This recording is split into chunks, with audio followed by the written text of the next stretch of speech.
What's up YouTube? Welcome back to the channel for the finale on our 2015 Ford Police Interceptor project. Now I'll give you a little bit of a recap since it's been a while, but before we get to that, if you enjoy cars just as much as I do, then consider clicking that subscribe button so you can follow along with everything that goes on here on the channel. So in the previous video on this project, we had made all the repairs to all our front end suspension parts and made this car ready for the road once again. And that leaves the next area of repairs on the inside of the car with the airbag system. Several items need to be diagnosed and repaired, and that's going to finish up this project, so let's get started. Now it's time to work on something that I really have not been looking forward to, and that's fixing this guy right here, this little airbag light. And if you remember, we did have airbags that were blown, and you can see I already have our driver's side steering wheel airbag. Now it's just sitting in there, it's not connected from the back side. And you can see we have ForeScan up on the laptop with it connected to the car, and you can see we do have some codes. And you see RCM, that is restraint control module. We have stage 1 deployment, stage 2 deployment, passenger side airbag deployment, passenger side curtain deployment, collapsible steering column, passenger seat belt, passenger seat track, lost communications, and crash event storage full. So to repair that, we're going to need to do a few things. We have a sensor that is actually underneath the steering column. We need to replace that. That's throwing a code. For some reason, the passenger side airbag, which is underneath this panel here, it's throwing a code. We're going to have to address that. We'll have to see if the connectors are melted on that airbag. And we're going to have to address the curtain, which is not going to be fun because guess what? We need to remove the entire headliner. We need to remove the cage, the back seat, to get all the trim panels out. That's not really going to be the fun one, along with the A pillars and the B pillar. Several codes are coming from the passenger seat, and that's because this is our replacement seat, and I have not hooked up the electrical connector down there at the bottom. So we do have our module, which is underneath this console piece here, and we're going to try to swap it out with our donor one and see if that works. If it's VIN locked, then we'll have to send this one off to get it unlocked. I tried to unlock it with the ForeScan software and it just won't work. So now we know which airbags need to be addressed. We can start the disassembly of the interior.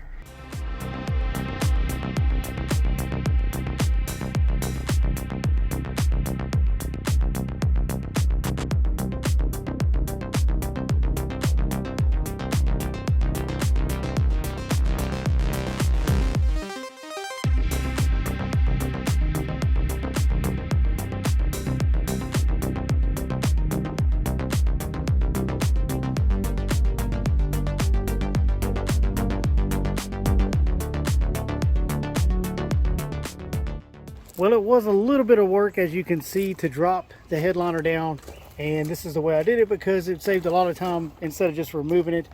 But you can see we do have our passenger side curtain airbag out, and we have it ready for our new side curtain airbag to go in. So up top we have our old side curtain airbag, and down on the bottom we have our replacement side curtain airbag. And it's pretty straightforward to install this thing. It's just installing it in the reverse order that we've taken everything apart.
Now that the passenger side airbag is in, we can concentrate on some of the other areas that we're having problems.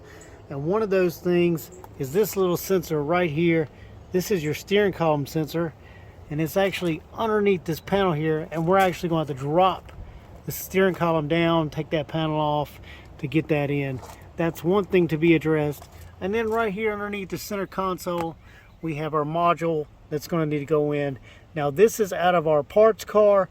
Hopefully this is going to work and it's not VIN locked. Otherwise we're going to have to send off the one that we already have. So let's start right here on our steering column and let's swap in our new sensor.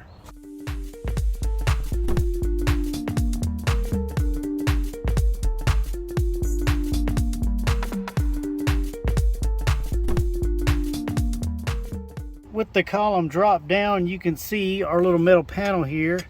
This is where our sensor's at. You remove that plate. There you can see our sensor, and we'll slide it up.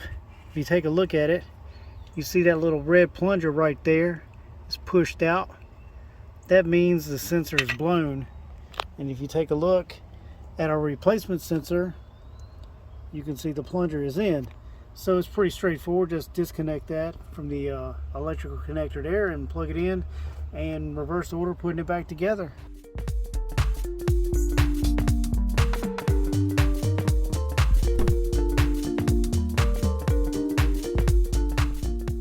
With the steering column sensor replaced, we're going to go ahead and hook up our steering wheel airbag, and to do that we're going to need to release it. Now you've got a hole over here on both sides, and you can take an Allen key, you can slide it in there, and you can push in the pin and it releases. Now I've already went ahead and done it because it is pretty tricky to do, and I'll show you the pins here. And as you can see, it's not connected, but you can see the pins on both sides here and here. And when you slide it into the hole there, you can push that clip, and if you watch, that's how you release it. You do both sides. So we're going to go ahead and hook up our connectors and put this airbag back in.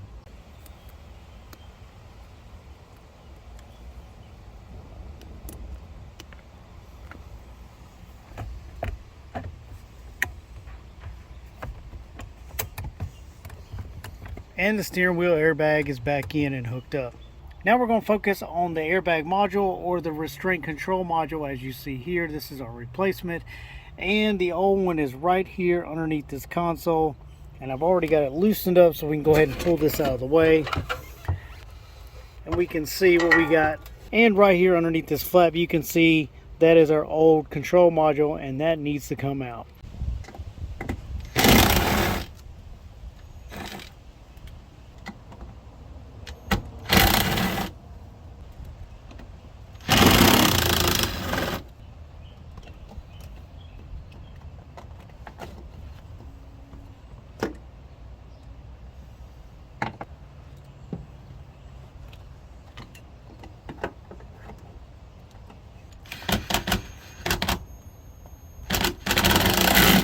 Everything's hooked back up. Now it's time to test to see if all our parts are good.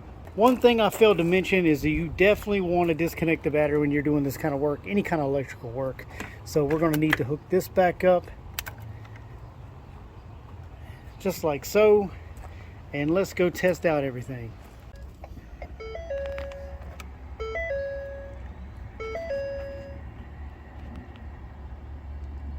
Wait a minute. Our airbag light blinked. Okay, let's see what happens when we start it up.